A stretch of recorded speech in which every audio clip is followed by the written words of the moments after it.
welcome to another video. In this video we're going to be talking about how to link your bank account in eSewa. So let's just get straight into the video. First things first, make sure that you are logged in into your eSewa account. All you need to do now is click on load money right over here, and as you can see I have a Siddharth Bank already logged in or linked. I can simply swipe to the right and there's going to be a link bank account tab. Click on that.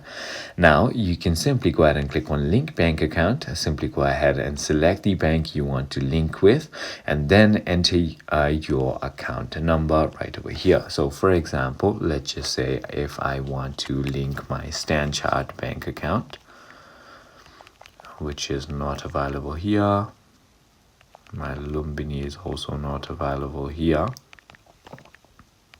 and my Kumari is also not available here. Well, isn't that sad? But as I mentioned, all you need to do is just select your bank, click on continue, click on confirm right over here, and as you can see it will take you to their portal where you can simply log in with their bank account, and once you log in it is gonna connect successfully. I hope this video clarifies everything for you. If you have further more queries, feel free to comment down below and I'll see you on the next one.